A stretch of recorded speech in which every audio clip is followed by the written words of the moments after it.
think we're live again. This is Speed at the bottom of the helix. Tonight, we're going to do something completely different. We're going to see something that you have never seen before. So, since it's going to be so awesome, I'm going to keep the introduction really, really short and tell you that our next presenter, if you don't know him, you probably also don't know John Hancock.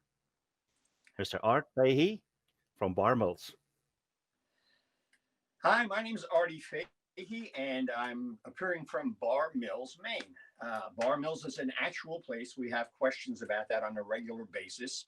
We're actually in my sunny basement, and I'm being assisted by Len Lednam holding the camera, as well as my beautiful wife Nancy, who is helping monitor these questions. Now, I give clinics on a regular basis. As a matter of fact, I was supposed to travel to St. Louis this year to give clinics out there with Jack Ellis, who was on Monday night giving his clinic on something called the last 2 inches.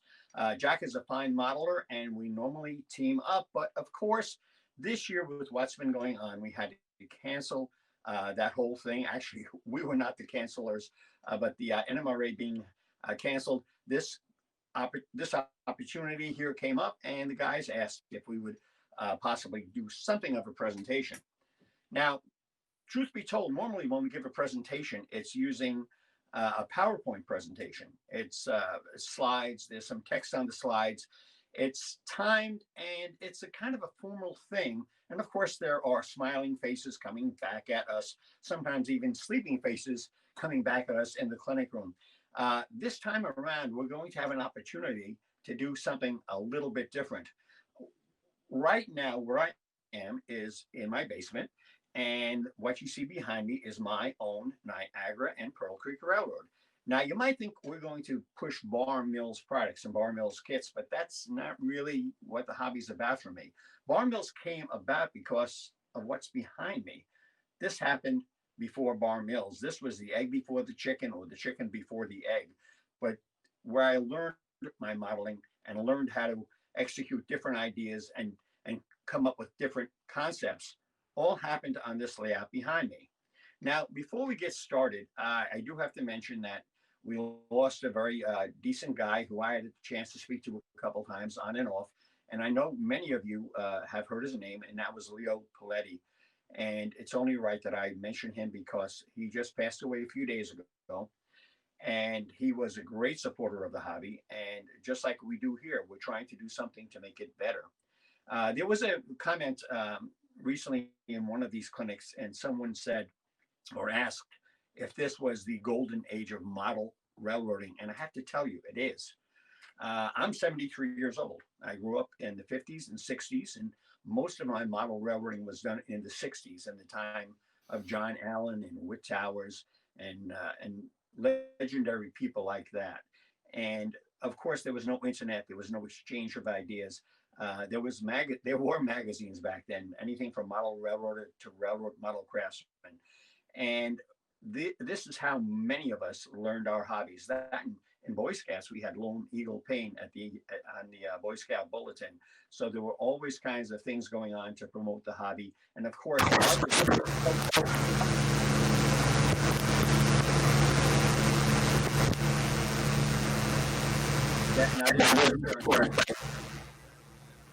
are we okay? If we are back, our big social contacts back then were hobby shops, because there used to be a lot of them, but that's not so much the way it is today. When you build a model railroad, it all starts in the same place. It starts between your ears.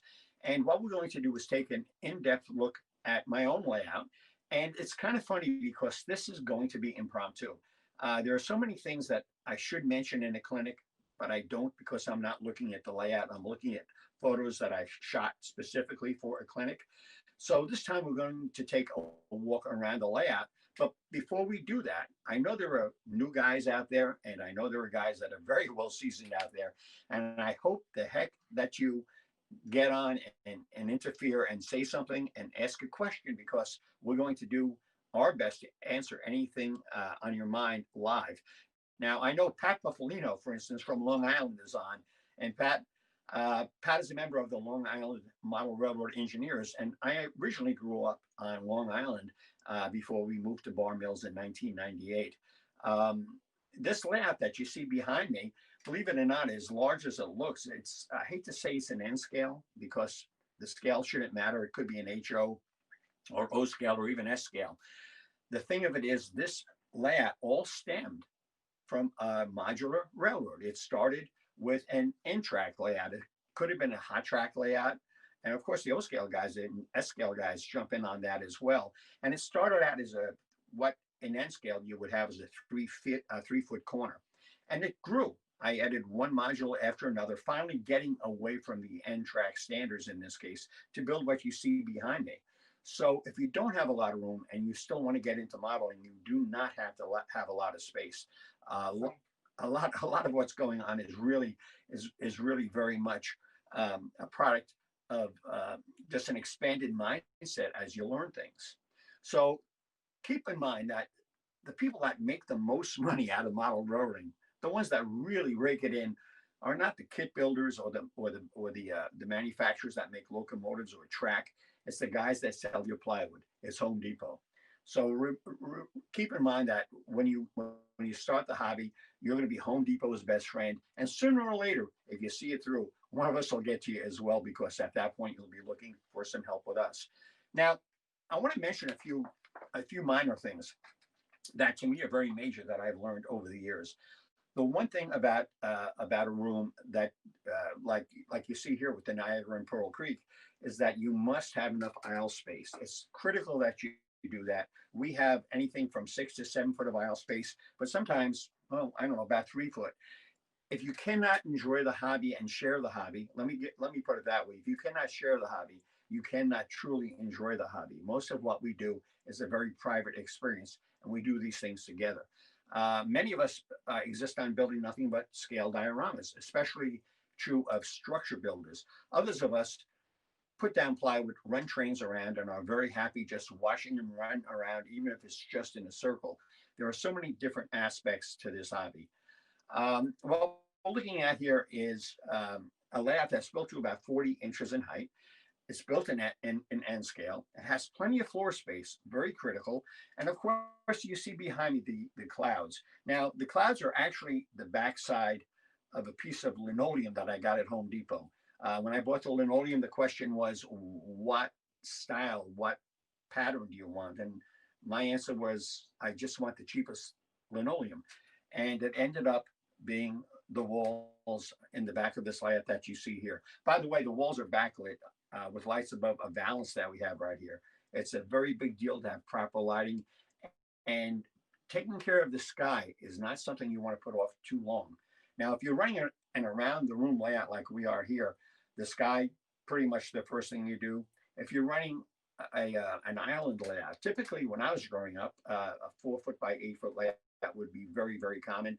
I think today we've moved more in the direction of taking that kind of a layout and putting a scenic divider in the middle of it so we can present different views on either side of the divider. It's a great way to expand your modeling capabilities, featuring, say, an urban scene on one side of a scenic divider and a rural scene on the other. Um, when it comes right down to it, this is all about conceptualism. And that's what we're going to talk about tonight. So, with that in mind, Lenny has a camera, and it's actually an iPhone in case anyone is interested. And he's hand holding this, and I'm sure he's doing a great job. He looks like he's frozen as I look at him right here. And we're going to take a look around the railroad because there are so many little things that I've done that until I look at them, I forget that I've even done them. Now, Lenny, if you could, I have the spatula here. And I like this because it has a white end and nothing I modeled is white. So this should be pretty easy. Now there'll be a little bit of camera shake going on as Lenny pans with me to try to keep up. But one of the first things I wanted to show you is my foliage, because foliage is something that we all use, and many of us use commercial sources, anything from Woodland Scenics to Scenic Express to any kind of commercial products that are out there. It can get very expensive to do a railroad and have a convincing scene of any kind of real wooded area. A lot of folks would call it a canopy, a wooded canopy. I kind of got away cheap on that because even though I'm an N scale, I was able to find some small weeds growing on the side of the road, especially in the spring when they were dormant and dead from the previous year. And I was able to turn them into trees. My total expense of putting trees on this layout was pretty much nothing. And this here is what they look like. Lenny, can you just bring this over here? These are all natural growth, either dried flowers or weeds, and you can see that they still have spring in them. And understand that this railroad was started in 1991, so we're talking almost 30 years, and they still look like this. Now, my idea was to bring some color to the scene, so I modeled early autumn in New England. The railroad is called the Niagara and Pearl Creek. Niagara would be the Niagara area of New York State. And I looked at a map of New York State and I came up with a small town called Pearl Creek, which to me sounded very picturesque. So it ended up being the Niagara and Pearl Creek Railroad. But you can see one after the other, the trees are very flexible, very, very fine, and do not necessarily block what's behind them. You can see through them. And that's a very key thing. A lot of you guys, I know you rely upon ground foam for making trees. The problem is ground foam is a very dense scenic block where here you can actually enjoy the trains running behind the scene without being totally blocked out of view. One thing about these that's kind of a special little story. Lenny, I'd like you to walk over and just go in this direction here. Okay. As Lenny pans around, you'll see more and more trees in this area of the layout. Now, these trees here, and there must be 150 of them, were planted in the winter because that's when I did most of my modeling, like most of you. And come the spring, I had realized they were growing. Now, it seemed pretty amazing that my trees were growing. Well, my situation was I was in a basement that had an attached laundry room. And of course, that meant humidity. And of course, being in a basement by by the nature of a basement, it was dark. So between the humidity and the heat, I was actually growing fungus on these plants. Now, keep in mind these were live live cut flowers and weeds. So these are organic, and we don't tend to think of it. Here again, if you can see it on your on in this photo, you'll see there's a lot of smattering of different colors that I added to bring visual interest to the scene. What happened was these trees were actually growing. I was tickled pink. I couldn't figure out how that was happening. And then I realized what was happening is we were growing a fungus off of these organically active materials that stayed organically active even after they were planted on the railroad. My solution was to grab some Lysol spray and spray the whole area.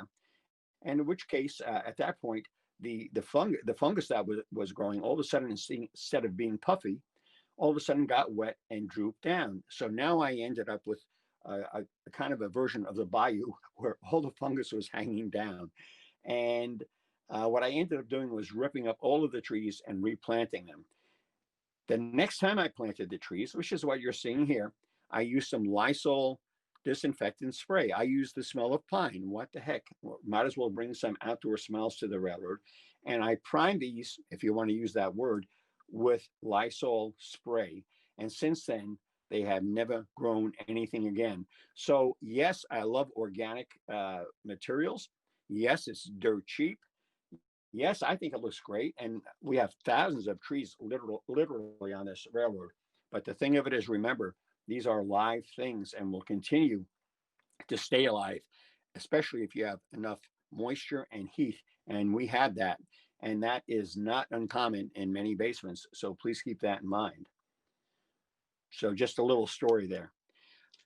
In this case, we're going to ask Lenny to pan very slowly to his right because we do want to keep the phone as still as possible.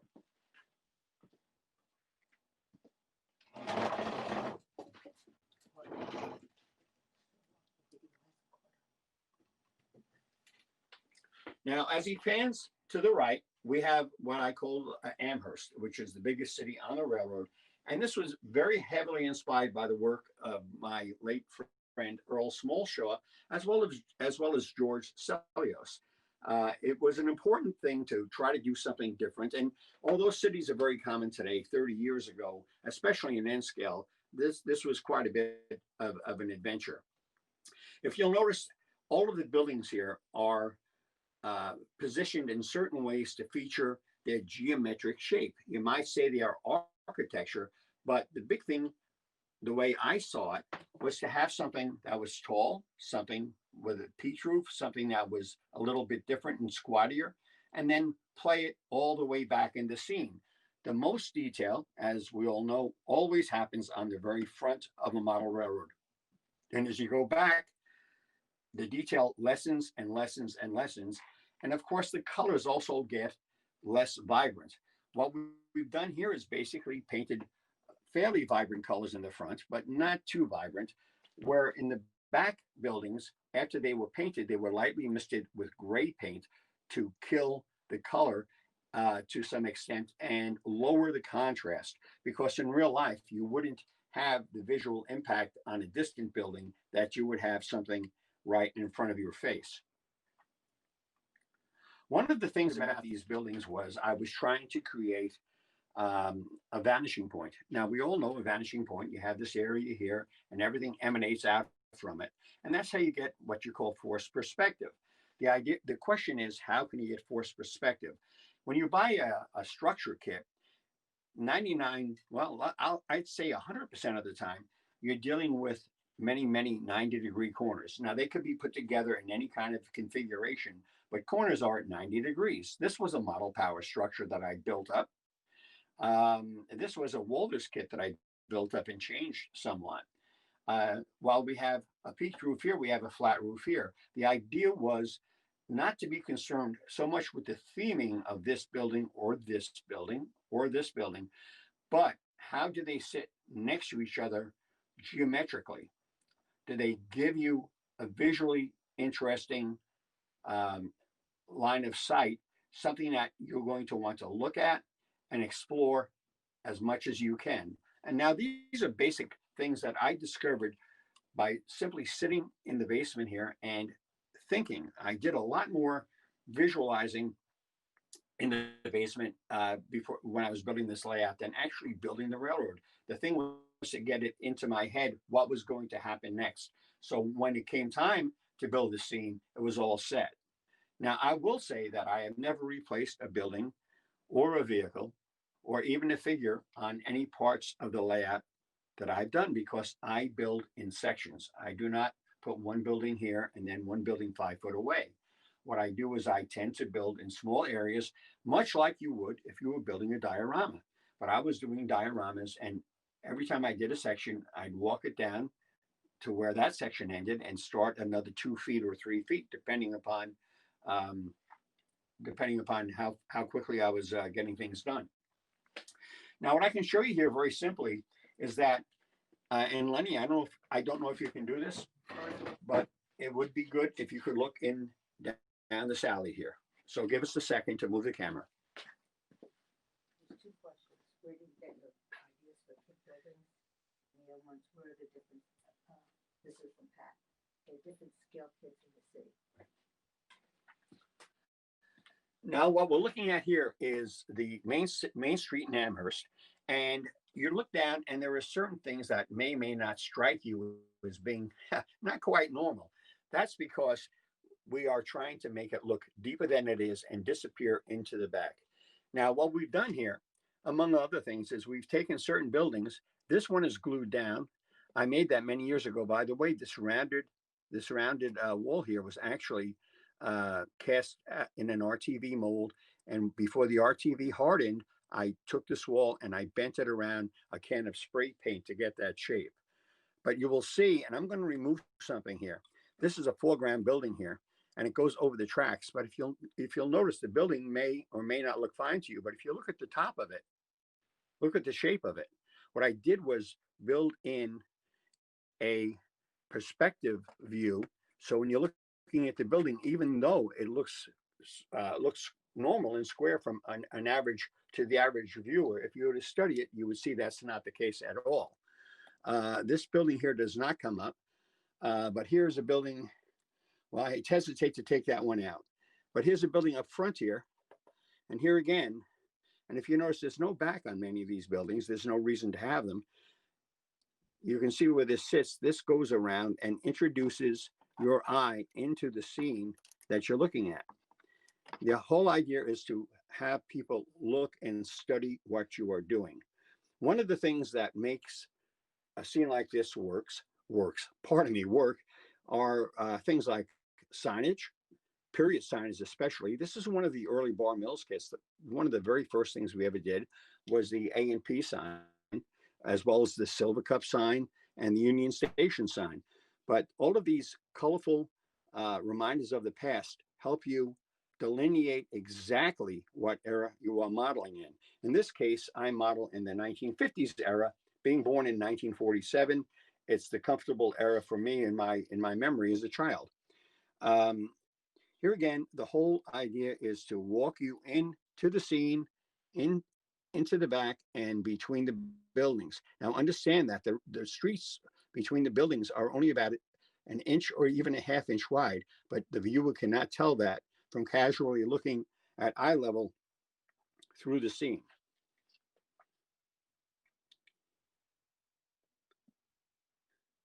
As we pan slowly to the right of the scene, you will see here again many more buildings. Now, these are commercial buildings. These are made out of plastic.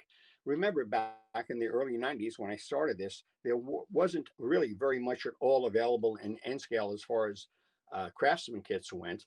And what I had to do was come up with ideas to come up with my own patterns and so on to do this. Sometimes I would be inspired by magazine articles. Sometimes I would simply stop the car, especially in a populated area. And in this case, I spent some time in Long Island City in Queens, and I would remember the industrial end of that neighborhood, and I would try to emulate that. Here again, most of the detail is in the foreground scenes, and the background scenes were not as colorful. Also, if you'll notice that, although not prevalent in this part of the railroad, the buildings and structures towards the tracks are always better detailed, often made of wood, because wooden structures would often be near the tracks simply because railroad real estate was cheap and the buildings next to the railroads were cheap as well, as opposed to the bigger industrial buildings that you see in this end of the railroad. Now, we had a question from Pat Buffalino, and he wanted to know if we only use N-scale buildings because this is an N-scale layout. Well, the fact of it is, we mix buildings up. We have some some HO scale buildings on here, and even buildings that are smaller than Z scale. For instance, we love the big buildings like this one over here. But the problem with this is it's HO scale. The same could be said for this building in the back. Now, if you notice the windows on these buildings, both this one and the other one, are similar because we only use parts of the building. We do not model the building on all four sides. By changing the colors and the signage, we can make an HO scale building look, in this case, like an N scale building. While you may or may not realize it, the brickwork on an N scale building is fairly much identical in size to the brickwork on an HO scale commercial plastic kit. So in that case, we are in good shape. Now, sometimes you'll get a building that that is so big, and it's going to be a little more difficult to convince people that it's in your scale. Such is the case. We have something called the Orange Belt Transfer Building, and now when I pick this structure up, you'll see at the bottom of it doesn't even have doors. There's just no reason to have doors down there because you don't see them. And I actually have built a shelf along the wall to stack these buildings on top of. But this is an HO scale building. You can see the difference in size between this building and the other buildings around it. The giveaway are the windows. You can see how large they are. But by putting it in the background and grabbing some N scale details, and here's an N scale wall, and of course the sign, which really does not have any scale, I'm able to put it in the back of the layout in a convincing way that you'd never know what scale the building was in. It's a little bit of visual trickery that can open up a lot of modeling possibilities for you. Don't be afraid to mix scales. We also had someone ask, where do we get the inspiration for our kits, Bar Mills kits? Well, I'll tell you the truth. The one kit I don't use much on my lab is the Bar Mill Scale Models kit. People laugh I'm kind of honest about that, because I'm so busy trying to be creative with the help of Jack Ellis and Jim Mooney, our engineer, that I don't want this end of my life conflicting at all with the Bar Mills end of things. It's just a different thing. I do get ideas from everything and from every place and from photos. If any of you are familiar, there's a website that I know some of you know called Shorpy. It's spelled S like Sam, H like Harry, O, R like Robert, P like Peter, Y like Yolanda. If you go to Shorpy, I very, very highly recommend going to that website. It is full of incredible historical photos with all kinds of scenes and of course people and what they did for a living back when these photos were taken. And you can get very, very easily influenced by what you can see simply by looking carefully through history. So when it comes to how do we come up with ideas, basically what I will do is I will look at a building, and I've done it on here as well, by the way. I would look at a building when I'm driving down the street, and the building may not have any specific characteristics that I feel are worth modeling, but it may have an unusual freight door. And I'll take a picture of the freight door because next time I want to put together a building that would serve roughly in the same function that is maybe a little boring, I can reach into my backlog of little ideas that I've run across and maybe utilize a far more interesting freight door in that building. It's just a matter of being observant. These things are all around us, especially in New England, where we don't tend to rip things down as quickly as would happen in an area like, say, Long Island down in New York, where things tend to be kept very, very new relative to, say, the New England area. We're going to walk down the tracks just a little bit. And as a matter of fact, right here, Lenny, if you can bring the camera down just to here. One of my tricks that I had written an article on this many years ago. And if you'll notice that the edge of the lap goes up and in, we feather it just like this. The reason for that is if you have a camera and you're shooting a scene, how many times have you shot the end of a piece of plywood? Because the railroad is basically plywood. You shoot right there, and then you have a problem convincing anybody that that is a real scene, because what real scene has plywood? As a matter of fact, if we shift just to the right, you can see this area ends, and here is a piece of plywood. This is a very difficult building to photograph because you have to get under it, and somehow this is always going to be in the way. So as we slowly shift even more to the right, the full 90 degrees, I started doing a clinic a while back, actually a magazine article for one of the magazines. And this explains how I handle this. This is one of my secrets that I really, really enjoy sharing. What I did was I took a piece of 1x2 and I dropped it about an inch down from the top of my plywood, about an inch. And then, of course, I painted it green because it's actually like a very dark green. So it matched my fascia. My fascia, by the way, is 8 inches. It's always 8 inches. I don't like using something too narrow. Using Sculptamold, I was able to build up this area, this void here, and mold some rocks and add some ground foam, typically Woodland Scenics, and then build this up to where now all of a sudden, instead of bumping into this and maybe into this in a scene, you're able to actually photograph into the scene. Now, it serves a couple of purposes having this little lip here. One purpose is it just looks great. But the other purpose is, now you see the space under here? I have a void of about, an inch and a half.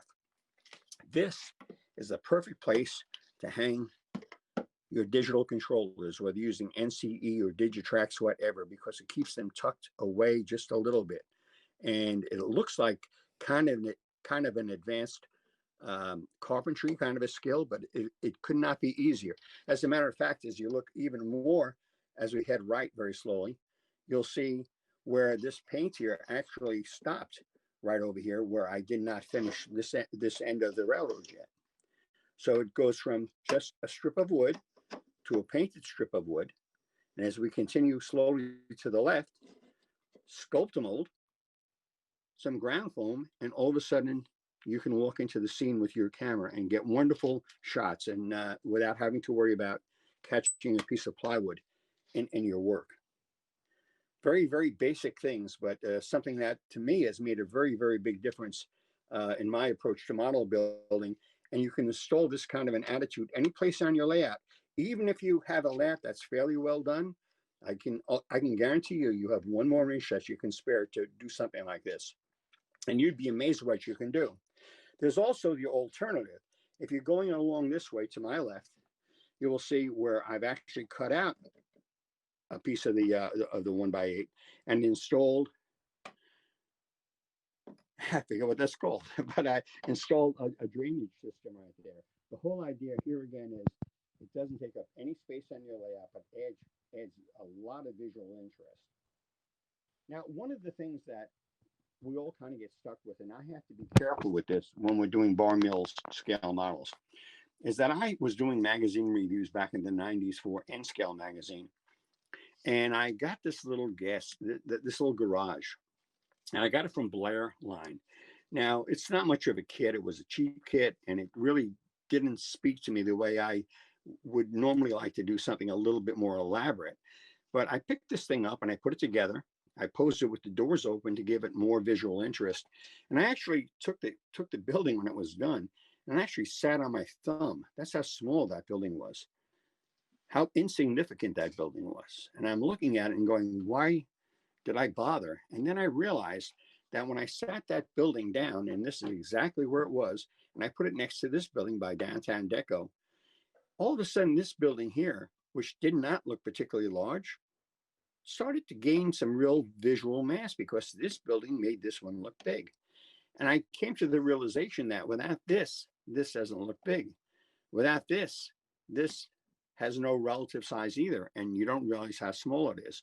The thing of it was what to do with this scene. So I used some tires, which I cut in half, and I glued them in half tires. I painted white, and I made this into a little bit of a tire shop. Remember, without little, there is no big, as you see in the background. It's all relative. You must have both. It's a very important aspect of model railroading. It's inexpensive, easy to do, and adds so much realism to a scene. And that's something I do carry with me when I think of what to do with kits that Bar Mills produces. Now, we have to move slowly with the camera. We've been told that because of the digital delays and so on, we can't just move the camera quickly. And I know the guys in the NMRA are all going smiling and nodding their heads. Okay. So we're going to walk very slowly down towards the left side of the layout. Now, just so as you understand, the railroad itself is 26 feet long and 11 foot wide at its widest point. One of the things I did, because everything here was built in a module, one of the things I did was vary the depth of the modules as I built them. This is actually the deepest module, this area here called Pearl Creek, and this is 30 inches from the front to the back. I have other areas for scenery that are only 6 inches deep. Now, the question is, why only 6 inches? Because it gave me more of a modeling challenge, and that's something I always look forward to, trying different things, and the size constraints definitely came into play with that. From Pat, do you sculpt a mold versus plaster? So when you want. Now, we had another question about Sculpt-A-Mold, which I brought up before. Sculpt-A-Mold is a product of a company called American Art Clay, and it's white. It comes in a plastic bag. I used to buy like big tubs of the stuff, and it was a lot cheaper. And the fact of it is, you take Sculpt-A-Mold and you mix up. Well, I would use a soda bottle because it had a round bottom on it. I dumped Sculpt-A-Mold in it, which was very powdery and light, and I'd add warm water. Then I'd stick my hands into it, and I would knead it like you were kneading meatloaf. And when it felt nice and workable, because it does get lumpy. You have to work at the lumps from the paper inside the product. It is a paper-based product. That's when you take this and you just grab it by your hand and you push it where you want it to be. Now, unlike plaster, plaster typically, if you were using hydrocal or plaster, you normally would build some kind of a wire screen, build up some kind of a profile. Now, an N scale, it's not quite as necessary because the elevations are not nearly as steep. With Sculptamold, I was able to simply build up globs of this stuff. Keep in mind that this stuff takes about 3 days to dry, so it's very, very workable. So you would place your Sculptamold where you want to put it. You would have handy some precast rocks and stones, typically out of hydrocal. I used to use the Woodland Scenic molds to cast my own stones. And after the Sculptamold was positioned into place, I would take a casting like this one here and simply press it in to the Sculptamold. And then the Sculptamold would hide it in place and hold it in place, pardon me, and I would just go around it with a knife and just blend it into the Sculptamold. Little by little, that's how all of these rocks here, you see these rocks here, all of these are Woodland Scenic molds that were pressed into Sculptamold.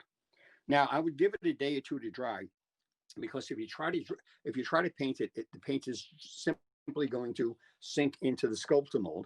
And when I say paint, to be sure, I was using alcohol and India ink to darken the brilliant white Sculptamold to bring it to a more of a neutral gray before adding ground foam to it.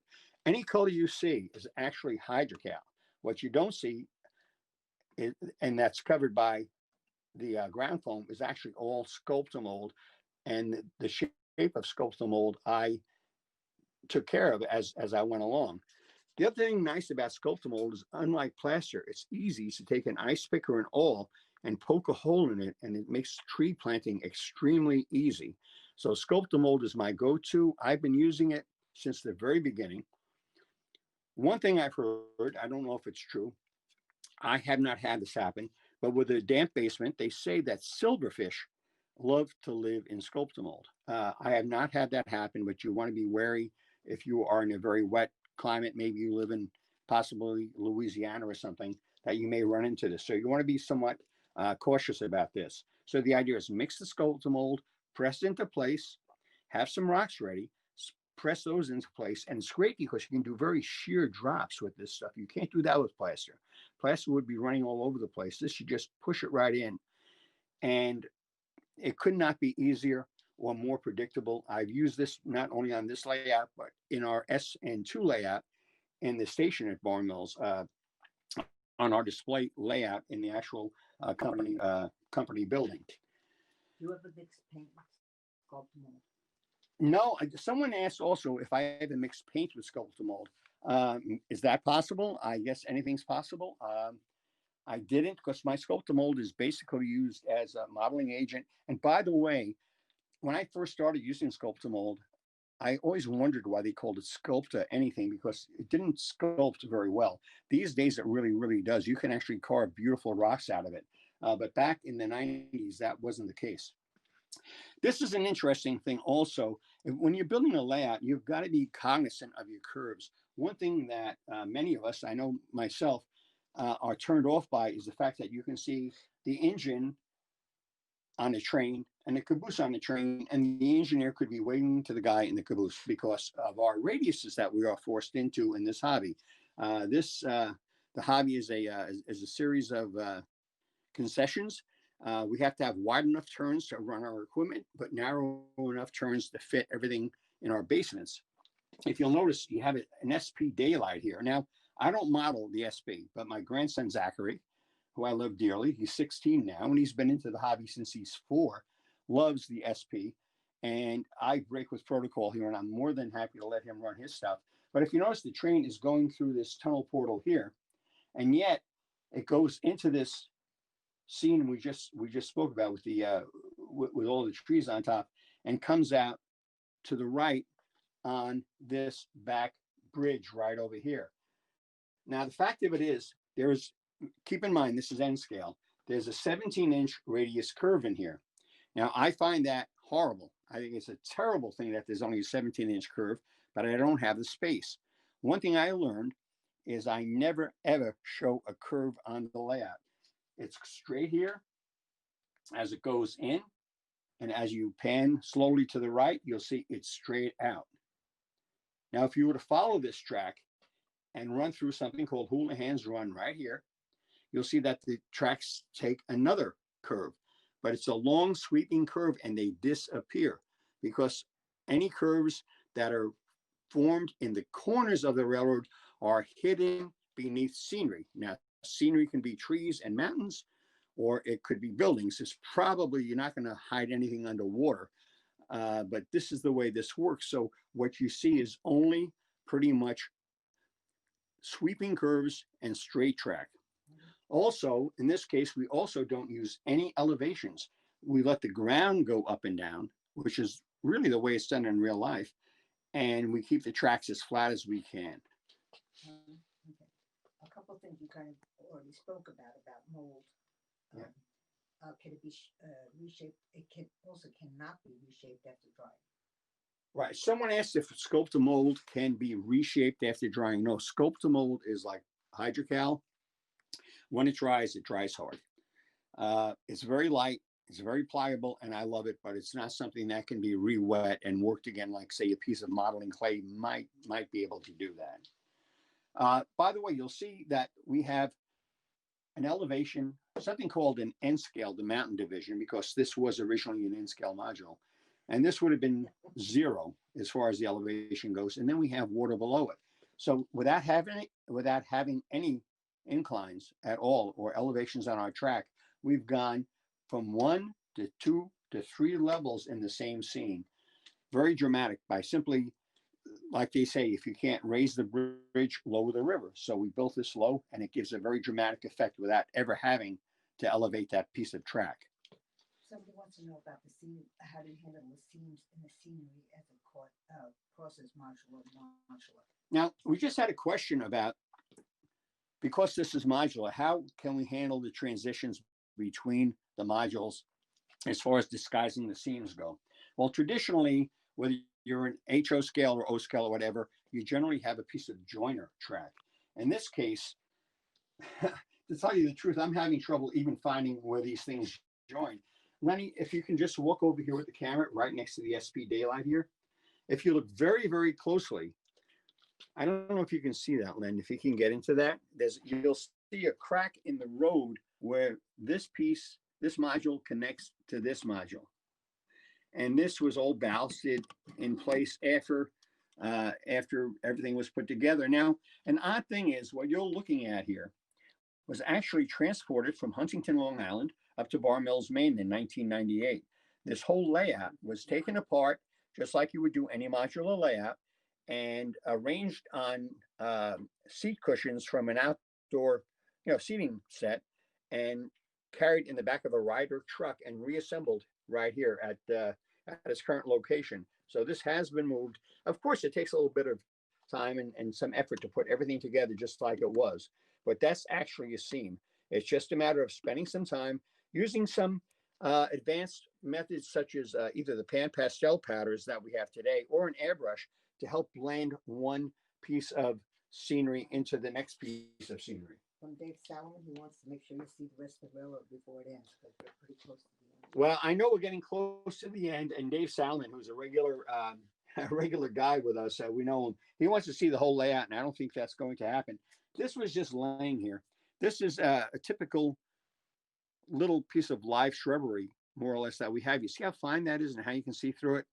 Undoubtedly, the leaves are out of scale, but when you put it all together, it works really well. And the nice thing is, you can take this, and I could stick this right here, and nobody's ever going to know it didn't belong there all the time. You don't even have to plant it sometimes, as long as you have a scene that's full of already populated with trees. We're going to take a very slow walk down here, and if you have any questions, feel free to ask. And Lenny, if you could just do this really slowly so people can see what we have here.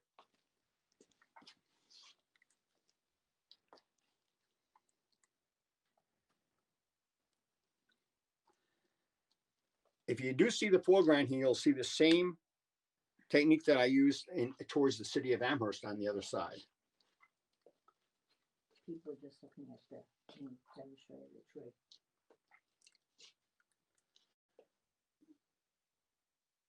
Stuart Hobbs wants you to run some trains.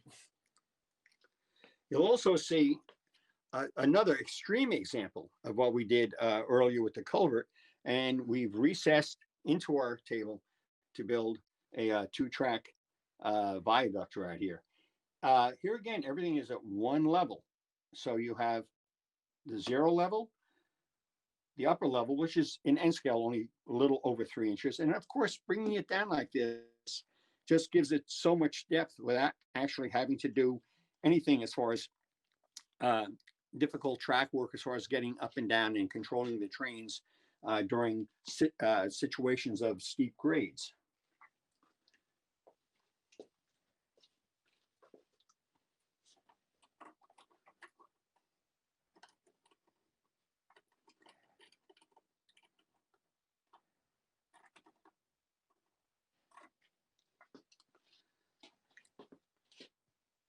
As we get over to this corner of the layout, this is something called 30 Mile Point, and the actual tracks disappear behind the wall.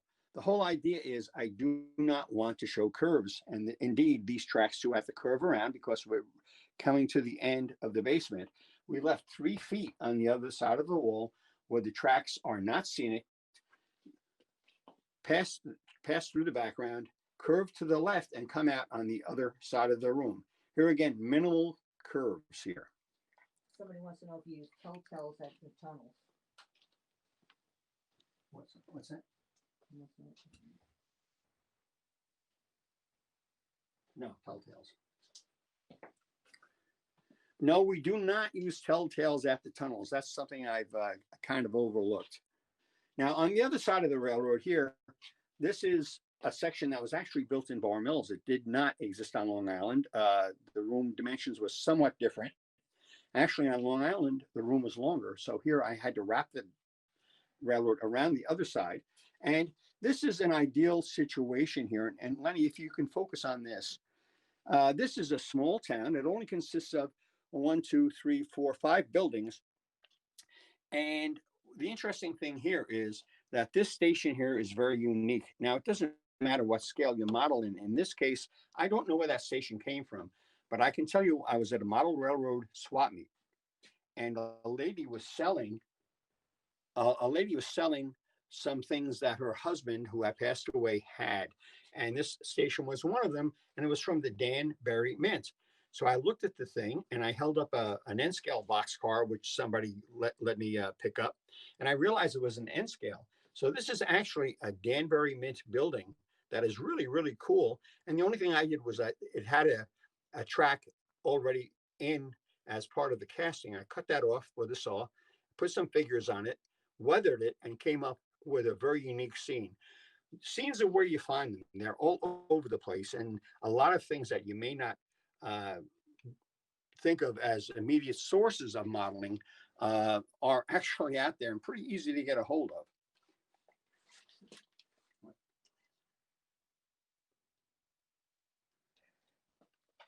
We did have a question about a train show that was held in Maine, in Westbrook, Maine, which is about 20, 25 minutes from here, that did not come off this year. It was canceled. It was the COVID thing, and that's all there is to it. Now, this area here is one of the most highly detailed areas of the railroad. By the way, we use Envirotex for water, and these ships here, both this one and the one in the background, were scratch built. They are contest winners by a fellow named Brian Curry in upstate New York. Brian decided to change hobbies, and he knew the kind of modeling I liked, and he made me a deal because he knew we'd appreciate the kind of work he did. So they're amazing. They are not kits, and no, we cannot sell them to you. The same would go true for this building here, which really doesn't fit here. But the fact of it is, it's a beautiful building, here again, built by Brian Curry in the Syracuse area of New York. Now, I started building a lot of wooden kits in 1998 when we moved up here, because at that point they were starting to happen. A company called Republic Locomotive Works out in Washington State started coming out with some lovely buildings.